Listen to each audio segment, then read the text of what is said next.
Le projet Tivoli est le plus gros, le plus important projet que CityDev, ex-SDRB, ait monté.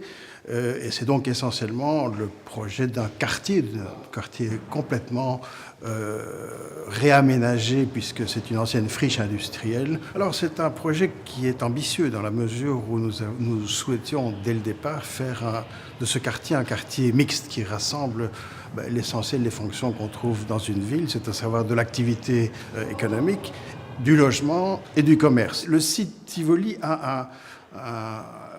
n'est pas un site facile. C'est un site qui se trouve à la limite d'un quartier d'habitation et à la limite d'un quartier industriel. Il y a un grand poids qui est une image extrêmement puissante qui vient du TIR, donc le centre international routier, où arrivent des poids lourds. Donc il était difficile d'imaginer qu'on colle des logements contre ce mastodonte, qui est quand même un bâtiment très important et pas très agréable. Et donc, la partie entreprise, donc Greenbees, sert d'une certaine manière de transition entre la partie industrielle du site et la partie qui est plus dédiée à la résidence. Il y a au niveau de l'architecture un élément important qui était déterminant dès le départ. C'est que nous avions la volonté de désigner un auteur de projet. Et par auteur de projet, nous entendions la collaboration obligatoire de 3 bureaux d'architectes et d'un bureau paysager. Donc l'auteur de projet, ce n'est pas un bureau. Vu la taille du projet, il nous semblait important qu'on puisse avoir un certain nombre, une expression architecturale qui soit la plus diverse possible. Et les promoteurs qui ont rentré des projets ont été puisés dans ces auteurs de projet. Donc on a là une volonté dès le départ qui est très forte de faire en sorte que on n'ait pas une image d'un bureau seulement. Il y avait cette diversité qui était, à notre sens, un élément important, de la même manière que la mixité du quartier était un autre élément de cette diversité.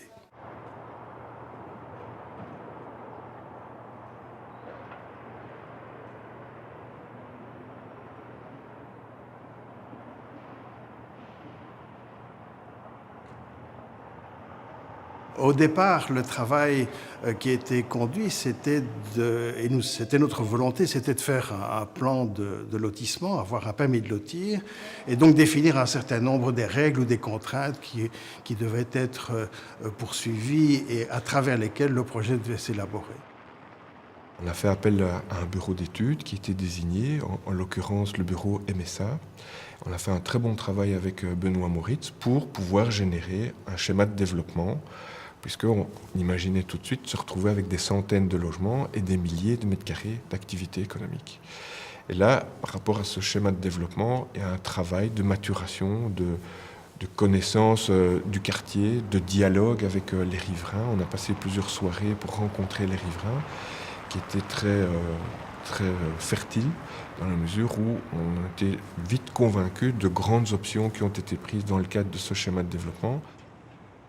Et donc on a avec MSA construit ce permis de lotir en veillant d'une certaine manière à faire en sorte qu'on rentre dans un canevas urbain, dans une trame urbaine qui soit relativement classique et qui corresponde le plus possible au quartier environnant. Donc ce sont des îlots, des voiries, des îlots qui sont des îlots, et je me suis beaucoup battu là-dessus parce que ça me semblait dans ce quartier important, des îlots qui sont physiquement fermés mais qui sont visuellement ouverts.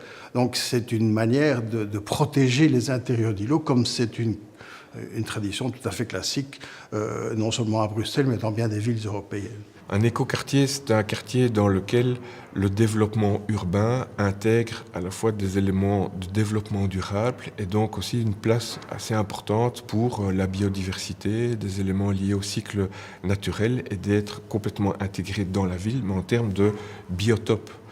Et donc, tu développes en fait pas juste de la brique ou des gens qui travaillent, mais tu développes des lieux de vie. Et donc, c'est une approche qui est sensiblement différente, qui est plus humaine, qui est plus globale. Il est évident que le cahier de charge était extrêmement précis sur ce que nous voulions. Et un des éléments constitutifs du projet, et qui est très nouveau à Bruxelles, c'est que nous avons imposé une proportion de logements sociaux de 30% sur la totalité du quartier. Et plus que ça, il fallait que dans chacun des îlots, il y ait 30% pour éviter qu'on ait un îlot qui soit totalement logements sociaux. Donc on voulait que les îlots soient le plus mixtes possible. Alors, il y a des équipements, il y a 1000 mètres carrés de commerce qui sont prévus à la jonction de l'ancien quartier, du quartier historique Tivoli, je dirais, et du nouveau quartier, pour faire la charnière entre les deux quartiers. Et il y a, c'est un élément important aussi, 2 crèches de 62 enfants qui couvrent quasiment 2000 mètres carrés.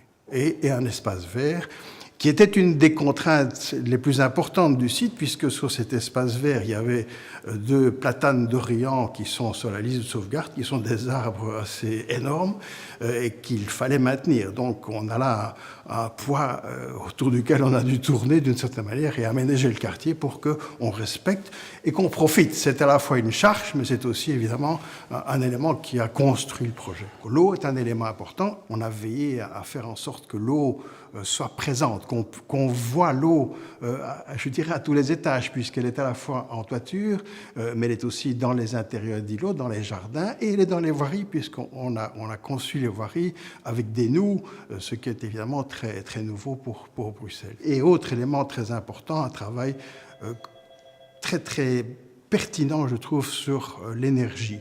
Notre objectif, c'est de faire en sorte que l'énergie ne soit pas simplement un mot, ou ce ne soit pas simplement de la chaleur qui arrive dans les immeubles, mais de la rendre visible. Premièrement, à travers un circuit de chauffage urbain, mais avec aussi une visibilité de la production de cette chaleur. Les chaudières sont dans un local qui est visible de la rue. Il y aura un certain nombre de paramètres qui sont en permanence affichés. Et il y a sur la toiture de l'immeuble en dessous duquel se trouvent ces chaudières, en toiture, il y a une serre qui va récupérer un certain nombre de gaz imbrûlés et de gaz venant de ventilation qui alimentent tous les logements, de telle manière qu'on puisse montrer quels sont les effets de la chaleur. Ça produit de l'eau chaude, mais ça produit un certain nombre de gaz aussi, et qui ne sont pas nécessairement des catastrophes qu'on peut réutiliser.